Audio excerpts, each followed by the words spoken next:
데이빗 엘카인드가 나의 시각에서 벗어나기 위하여 훈련해야 될 중요한 두 가지 모습을 설명해 주었는데, 이 첫 번째가 전문적인 용어로 상상적 청중이라는 영역이었습니다. 그것은 세상에 어떤 일이 일어날 때 먼저 내 생각과 그리고 내 마음을 가지고 다른 사람들을 바라보는 거예요. 근데 내 생각이 강한 사람일수록 옆에 있는 사람들을 의식하고 또 그 사람들이 어떻게 생각할까에 대한 마음도 많이 쓰인다고 합니다. 그래서 때로는 옷도 그냥 함부로 입지 못하는 그런 힘든 마음이 있고, 그리고 또 비판하는 일들에는 대단히 예민해지는, 내 생각대로 되어지지 않으면 힘든 거죠. 이게 청중 가운데 있는 어떤 모습입니다. 또 하나가 개인적 우화라는 것입니다. 다른 사람은 나를 이해하지 못한다, 내가 어떻게 살아왔는데 그걸 잘 모를 거다라는 생각이 깊어진 거죠. 그래서 나에게 있는 이 어려움은 누구도 다 알지 못하기 때문에 다른 사람하고 별로 자기의 이야기를 하지 않습니다. 대표적인 자기중심적인 사람들의 모습이라는 것입니다. 어떻게 이런 시각에서 벗어날 수 있을까요? 어떻게 날 인정해 주지 않아도 또 내 안에 있는 특별한 어려움, 그것을 사람들이 공유해 주지 않아도 평안할 수 있는 마음이 있을까요? 자기중심적 이야기라면 오늘 삼손도 뒤처지지 않을 것 같습니다. 얼마 후에 30명을 블레셋의 사람들을 죽이고 난 뒤에죠, 염소 새끼를 가지고 장인의 집에 들어갑니다. 아마 화해를 하려고 그렇게 했던 것 같아요. 그런데 장인이 막아선 거죠. 자기 부인을 만나려고 하는데 장인이 막아서는 이유는 이미 그 장인이 자기의 부인을 삼손의 친구한테 시집 보내버렸다라는 거예요. 네가 그런 행동을 해가지고. 그래서 너의 부인 없으니까, 시집 갔으니까 동생이 있는데 동생하고 결혼해라, 동생도 예쁘다. 삼손이 무슨 말도 안 되는 소리를 하냐 그러면서 그곳에서 그 여우 꼬리에다가 이 횃불을 붙여가지고는 그 농작물을 다 태우게 됩니다. 뭐 포도원도 태우고 또 그곳에 아직 배지 않은 곡식도 태우고 감람나무도 다 태워요. 누가 이걸 다 태우냐? 블레셋 사람들이 보니까 그 딥나에 있는 저기 삼손이랑 결혼한 그 집 그 딸내미가 그렇게 됐는데, 그것 때문에 그 삼손이 열받아서 그랬다 그러니까 블레셋 사람들이 내려와 가지고 그 장인하고 그냥 딸을 그 자리에서 태워서 다 죽이게 되는 일들이 일어납니다. 그랬더니 다시 삼손이 그 이야기를 듣고 더 열받아서 오늘 8절에 보면 블레셋 사람들의 정강이와 넓적다리를 크게 쳐서 죽이고, 이거 뭐냐면 살육을 했다라는 거예요. 아주 잔인하게 그들을 죽였다라는 것입니다. 그래서 복수의 이야기를 합니다. 여러분, 이 모든 이야기, 삼손이 누구를 죽이고 또 누구와 화해하고 또 누구와 또 이렇게 해서 다 태우고 심지어 마지막 잔인한 이 살인을 하는 이야기에 하나님의 소명의 자리가 있나요? 이 모든 일을 행하는 삼손의 이야기는 전부 다 자기 이야기이긴 한데, 이 이야기 속에 나실인으로서 하나님이 세운 사사로서 하나님의 이야기가 있나요? 없어요. 삼손만큼 자기중심적인 사람이 없어요. 삼손만큼 자기 이유가 강한 사람이 없습니다. 얼마나 강합니까? 삼손은 이렇게 생각하는 거예요. 우리 3절인데요. 제가 한번 읽어드리겠습니다. 삼손이 그들에게 이르되 이번은 내가 블레셋 사람을 해할지라도 그들에게 대하여 내게 허물이 없을 것이니라 하고. 아멘. 난 잘못이 없다라는 거예요. 난 잘못이 없다라는 거예요. 나는 잘못이 없다라는 생각 속에 깊은 아픔이 뭡니까? 블레셋 너희들 때문이라는 생각이고, 그리고 그것에 대한 더 깊은 아픔은 무엇입니까? 하나님 앞에 엎드리는 자리는 없다라는 것입니다. 사실 삼손이 이렇게 생각한 거예요. 여기에 나에게 허물이 없다라는 것은 내가 처음 결혼하려고 했을 때 그 너희들이 나의 아내를 급박해가지고 그 퀴즈를 그래서 알아냈는데 그때 너희들이 그 급박한 게 이유가 되었다라는 거죠. 자기가 그것 때문에 화가 나가지고 어떻게 했는지, 그 다음에 어떤 일을 저질렀는지는 전혀 중요치 않습니다. 그 안에 자기중심적인 사람들은 자기 이유가 대단히 강합니다. 그게 강할수록 무엇이 사라집니까? 그 자기 이유가 강할수록 하나님의 이유가 사라지는 거예요.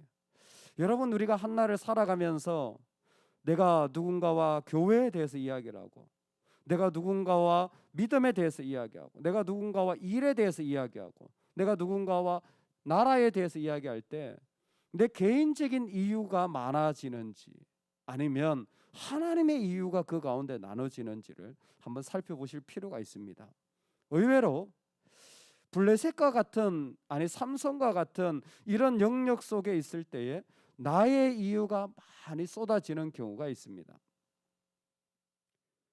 데이빗 엘카인드가 말한 이 자기중심성, 어떤 청중 속에서 아니면 개인적인 어떤 자기의 그 틀 속에 있는 사람들이 이것을 벗어날 수 있는 길이 두 가지가 있다고 그는 소개합니다. 자기중심성을 벗어날 수 있는 길이 두 가지가 있는데, 하나는 사랑이라는 것이고 또 하나는 용서라는 것이라. 내가 사랑받는 자가 아니라 사랑을 많이 해줄 때 비로소 그 사람이 자기중심성이 벗어난다는 거예요. 그러니까 고집이 세고 그리고 자기 생각이 많은 사람들은요, 많이 섬기도록 해줘야 돼요. 더 나아가서 베풀도록 해줘야 돼요. 그래야 자기 안에 있는 이 일들이 벗겨지는 거예요.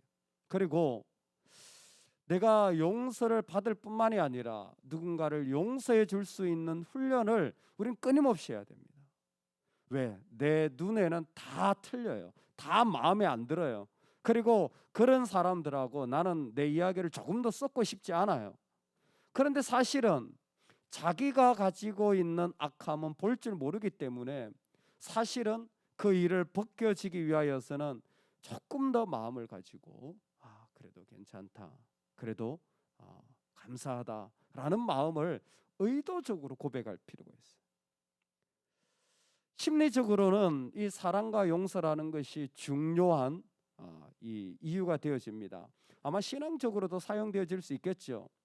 그런데 오늘 우리가 본문에서 보는 삼손의 이런 가득한 개인적인 이유들, 자기가 화가 나가지고 자기 마음에 안 들고 자기 생각에는 분명히 블레셋이 그렇게 했기 때문에, 틀린 말은 아니에요, 사실입니다. 그렇게 아내를 급박했기 때문에 이 모든 일이 일어나서 불사르고 심지어 사람을 죽이고 이런 일들까지 합당한 거예요. 당연히 이렇게 할 수까지 있다고 생각한 거예요. 이 엄청난 이 개인적인 자기중심성이 일어난 일들을 하나님은 뭐라고 말씀하실까요? 앞에서 나눴지만 블레셋을 치려는 하나님의 계획은 이 삼손의 개인적인 이유 속에서도 성취되어지고 있습니다. 참 역사의 아이러니죠.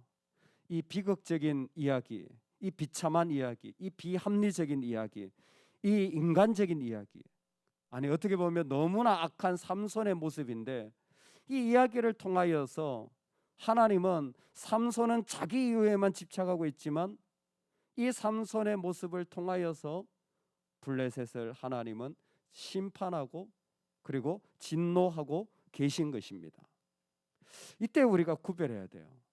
먼저는 하나님은 어떤 상황 속에서도 일하실 수 있다라는 것을 믿음으로 구별할 수 있기를 주의 이름으로 축원합니다. 여러분, 내가 가지고 있는 이유가 아무리 옳아도 하나님이 다르게 역사하실 수 있습니다. 할렐루야. 내 눈에 이렇게 보여도 하나님은 또 다르게 역사할 수 있는 거예요. 삼손은 자기 이유가 분명해요.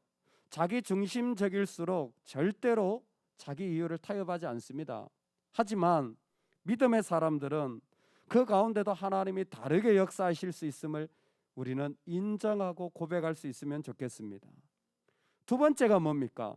그렇다고 할지라도 삼손의 이 악함이 받아들여지는 것은 아닙니다. 그렇다고 삼손의 이 악함이 하나님 앞에서 합당하다라는 건 아니에요. 늘 내 안에 하나님 앞에 합당하지 않은지를 물어봐야 됩니다. 여러분, 내 이유를 하나님의 이유로 바꾸는 가장 좋은 방법은 하나님께 끊임없이 물어보는 거예요. 하나님께 물어보는 사람들은 사람에게도 잘 물어봐요. 어떠세요? 어떻게 생각하세요? 그럼 간단하게 해결될 문제들인데 안 물어봅니다. 왜요? 하나님께도 물어보지 않아요. 하나님께도 물어보지 않으니까 오해와 어려움과 아픔들이 계속 심해지는 거예요. 여러분, 믿음의 사람들은 하나님께 물어볼 수 있기를 소망합니다. 오늘 우리가 살아가는 삶의 자리에 우리에게도 삼손과 같은 악함이 있는지 모르겠습니다. 우리에게도 이런 자기중심적인 모습이 있을 수 있습니다. 어떻게 벗어납니까? 하나님께 엎드려. 주님, 정말 이런 상황 속에서 하나님은 어떻게 생각하십니까? 하나님은 무엇을 원하십니까? 나는 이런 이유가 생기는데, 나는 이게 합리적이라고 생각하는데 하나님은 어떻게 생각하십니까? 끊임없이 물어볼 때 내 마음의 자리가 옮겨지게 될 줄로 믿습니다. 오늘 개인적인 이유를 가지고 살아가는 우리의 한계 속에서 하나님의 계획이 이루어지는 은혜가 있기를 주의 이름으로 축원합니다. 아멘. 같이 한번 말씀을 붙잡고